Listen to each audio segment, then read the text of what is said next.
প্রধান উপদেষ্টা ডক্টর ইউনূসের সাথে সাক্ষাৎ করতে বিভিন্ন রাজনৈতিক দলের প্রায় ২০ জন নেতাকর্মী ইতোমধ্যেই তারা রয়েছেন যমুনাতে, এবং যেটি জানতে পেরেছি যে দুই দফার প্রথম যে দফাটি রয়েছে সেই দফাতে যারা এখন পর্যন্ত বিকাল ৫টার মধ্যে যমুনায় ঢুকবার কথা তারা ইতোমধ্যে প্রবেশ করেছেন, এবং এই প্রবেশের পর প্রধান উপদেষ্টা ডক্টর ইউনূসের সাথে কিন্তু ইতোমধ্যেই সংলাপ যেই রাজনৈতিক সংলাপ যে বৈঠক সেটি কিন্তু চলছে। এবং দর্শক দেখতে পাচ্ছেন যে আমরা এই মুহূর্তে রয়েছি যমুনার সামনে, যে রাজনৈতিক টানটান উত্তেজনা তার মধ্যেই আসলে গতকালকে থেকে বৈঠক শুরু হয়েছে, এবং এই বৈঠক গতকালকে যে রাজনৈতিক তিনটি দল গতকালকে বৈঠকে অংশগ্রহণ করেছে এর মধ্যে এনসিপি, বিএনপি এবং সেই সাথে জামাত, এবং আজকে মূলত ৮টি রাজনৈতিক দল এবং ৮টি রাজনৈতিক দলের প্রায় ২০ জন নেতৃত্বদানকারী ব্যক্তি আজকে ভেতরে প্রবেশ করেছেন, যারা প্রবেশ করবেন, যারা আজকে দুই দফায় যে মিটিংটি হবার কথা প্রধান উপদেষ্টার সাথে সেই মিটিংয়ে তারা সেই সাক্ষাতে তারা অংশগ্রহণ করবেন। দর্শক, আমরা যেটি বলছিলাম যে রাজনৈতিক বিভিন্ন সংকট, অস্থিতিশীলতা এবং সেই সাথে যে রাজনৈতিক বিভিন্ন ইস্যু, সেই ইস্যু নিয়ে মূলত আজকের এই বৈঠক কিন্তু চলছে, এবং সেই বৈঠকে আমরা যেটি বলছি যে প্রথম দফায় যারা ভিতরে এখন পর্যন্ত প্রবেশ করেছেন, যাদের সাথে আলোচনা চলছে, আমরা যদি একটু তালিকাটা একটু বলি যে ডেমোক্রেটিক পার্টি এলডিপির সভাপতি কর্নেল অলি আহমেদ ভিতরে রয়েছেন, নাগরিক ঐক্যের সভাপতি মাহমুদুর রহমান মান্না রয়েছেন, বিপ্লবী ওয়ার্কার্স পার্টির সেক্রেটারি সাইফুল হক, গণসংহতি আন্দোলনের প্রধান সমন্বয়ক জোনায়েদ সাকি, রাষ্ট্র সংস্কার আন্দোলনের প্রধান সমন্বয়ক হাসনাত কাইয়ুম, এবি পার্টির চেয়ারম্যান মুজিবুর রহমান মঞ্জু, বাংলাদেশের কমিউনিস্ট পার্টি সিপিবির সাবেক সভাপতি মুজাহিদুল ইসলাম সেলিম, বাসদের কেন্দ্রীয় কমিটির উপদেষ্টা খালিকুজ্জামান ভুইয়া, জাতীয় গণফ্রন্টের সমন্বয়কারী টিপু বিশ্বাস ও জাতীয় সমাজতান্ত্রিক দল জেএসডির সাধারণ সম্পাদক শহীদ উদ্দিন মাহমুদ স্বপন এই মুহূর্তে তাদের সাথে বিকাল ৫টায় যে বৈঠকটি হবার কথা সেটি এখন পর্যন্ত চলমান রয়েছেন, এবং তারা ভেতরে প্রবেশ করেছেন বলে আমরা জানতে পেরেছি। এবং দ্বিতীয় দফায় যারা ভেতরে প্রবেশ করবেন, অর্থাৎ আনুষ্ঠানিকভাবে সন্ধ্যা ৬টায় যাদের ভেতরে প্রবেশ করবার কথা সেই তালিকায় যারা রয়েছেন হেফাজতে ইসলামীর মহাসচিব মৌলানা সাজিদুর রহমান, ইসলামী আন্দোলন বাংলাদেশের আমির মুফতি সৈয়দ মোহাম্মদ রেজাউল করিম, বাংলাদেশ খেলাফত মজলিসের আমির মৌলানা মামুনুল হক, খেলাফত মজলিসের মহাসচিব আহমেদ আব্দুল কাদের, হেফাজতে ইসলামের যুগ্ম মহাসচিব মৌলানা আজিজুল হক ইসলামাবাদী, জামায়াতে উলামায়ে ইসলাম বাংলাদেশের মহাসচিব মৌলানা মঞ্জুরুল ইসলাম আফেন্দি, গণ অধিকার পরিষদের সভাপতি নুরুল হক নূর, বাংলাদেশ নিজামে ইসলামী পার্টির জাতীয় নির্বাহী পরিষদের মহাসচিব মৌলানা মুসাবিন ইজহার ও ইসলামী ঐক্য জোটের মহাসচিব মুফতি শাখাওয়াত হোসেন রাজি, যাদের সঙ্গে মূলত সন্ধ্যা ৬টার পরে প্রধান উপদেষ্টার সঙ্গে ভিতরে বৈঠকে বসবার কথা রয়েছে। এবং প্রথম দফায় যারা এখন পর্যন্ত রয়েছেন তা আমি উল্লেখযোগ্য যে নামগুলো সেটি আবার একটু স্মরণ করিয়ে দিচ্ছি। ভিতরে প্রবেশ করেছেন জোনায়েদ সাকি, মাহমুদুর রহমান মান্না, এবি পার্টির মঞ্জুর রয়েছেন ভিতরে, কর্নেল অলি রয়েছেন ভিতরে, তারা তাদের রাজনৈতিক যে দল সেই রাজনৈতিক দলের নেতৃস্থানীয় এবং প্রতিনিধি হিসাবে তারা মূলত আজকে প্রধান উপদেষ্টার সাথে যে বৈঠক সেই বৈঠকে তারা অংশগ্রহণ করেছে, এবং সেটিকে কেন্দ্র করে যেটি দেখছেন যে প্রধান উপদেষ্টার যে বাসভবন যমুনার সামনে এই মুহূর্তে আইনশৃঙ্খলা বাহিনীর এসবিপিএনের যারা সদস্য তাদের দেখতে পাচ্ছেন, এবং সেই সাথে এই সারিবদ্ধভাবে অদূরে দাঁড়িয়ে রয়েছে পুলিশের যারা সদস্য রয়েছেন তারা। এবং এই খবরটি আপনাদের জানিয়ে দেওয়ার জন্য গণমাধ্যম কর্মী যারা রয়েছেন তারা এই মুহূর্তে উপস্থিত রয়েছেন যমুনার সামনে। দর্শক, যেটি বলছিলাম গতকালকে মূলত যে রাজনৈতিক তিনটি দলের সাথে উপদেষ্টার যে বৈঠকটি হয় সেখানে যেই মূল বিষয়গুলো নিয়ে আলোচনা হয় তার মধ্যে রাজনৈতিক রোডম্যাপ, নির্বাচনী রোডম্যাপ সেটি উল্লেখযোগ্য, এবং এই নির্বাচনী রোডম্যাপ নিয়ে বিএনপির ভাষ্য যে তারা ডিসেম্বরের মধ্যে একটি সুনির্দিষ্ট একটি রোডম্যাপ তারা চান, এবং সেই সাথে জামাত ইসলামী এবং এনসিপির নেতৃবৃন্দ যারা গতকালকে হাজির হয়েছিলেন, গতকালকে যারা এই সংলাপে অংশগ্রহণ করেছিলেন তারা জানিয়েছেন যে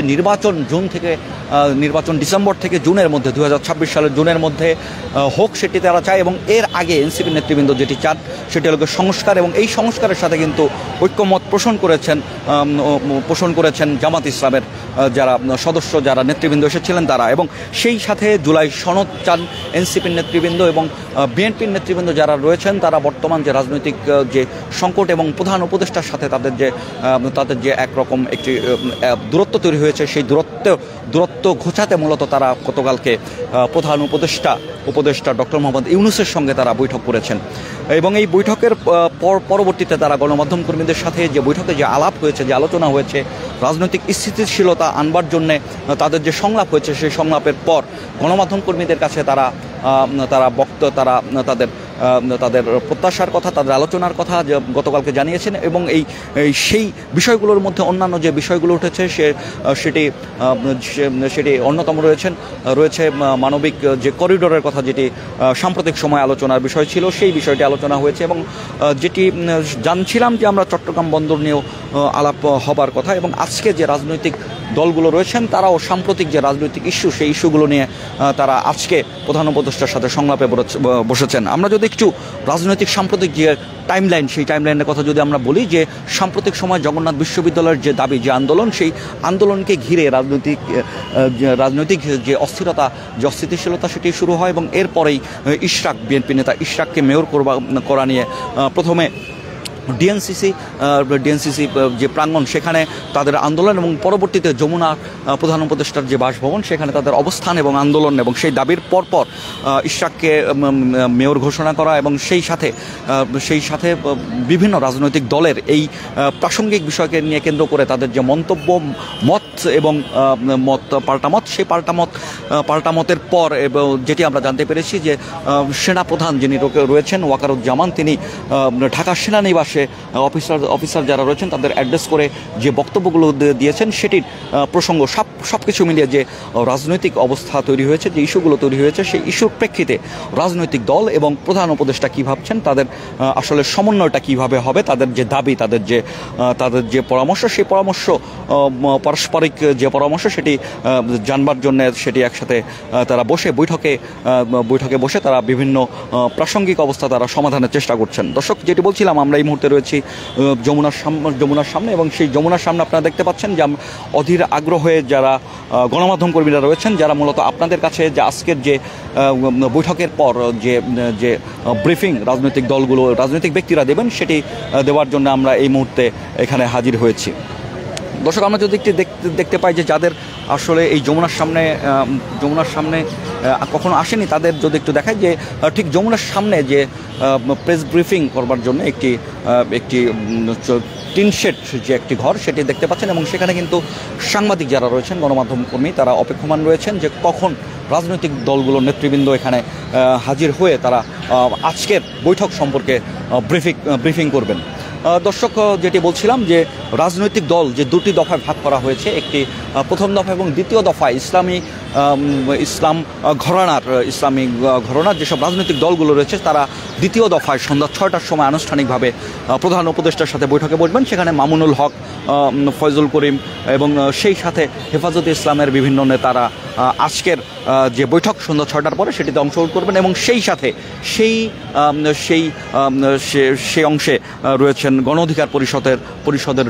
নুরুল হক নূর, তিনি সন্ধ্যা 6টার পর আজকে প্রধান উপদেষ্টার সাথে আজকে বৈঠকে বসবেন। দর্শক, যেটি দেখছেন যে গণমাধ্যম কর্মী তারা বিকাল 4টা থেকে এই যমুনার সামনে অবস্থান করছেন এবং এখন পর্যন্ত ভেতরকার যারা বৈঠকে যারা রয়েছেন তারা এখন পর্যন্ত বের হয়নি এবং তারা বের হবার পর তারা আসলে কোন ধরনের ব্রিফিং করেন, তারা আসলে জাতিকে আজকে বৈঠকে কোন কোন বিষয় নিয়ে আলোচনা হয়েছে সেই বিষয়গুলো জানানোর চেষ্টা করবেন। দর্শক, আমরা যেটি বলছিলাম যে আমরা এই মুহূর্তে রয়েছি যমুনার সামনে এবং আমার পেছনে দেখতে পাচ্ছেন যে আইন শৃঙ্খলা বাহিনীর সদস্য যারা রয়েছেন তারা অবস্থান নিয়েছেন এবং সেই সাথে গণমাধ্যম কর্মী যারা রয়েছেন তারা আজকের যে রাজনৈতিক দলগুলো প্রধান উপদেষ্টার সাথে দেখা করবার জন্য ভেতরে গিয়েছেন, তারা বের হবার পর কি বলবেন, কি আলোচনা হয়েছে সেটি জানাবার চেষ্টা করব। এবং যেটি বলছিলাম যে সাম্প্রতিক সময় যে রাজনৈতিক বিভিন্ন ইস্যু, সেই ইস্যু নিয়ে মূলত প্রধান উপদেষ্টার সাথে বিভিন্ন রাজনৈতিক দলের বৈঠক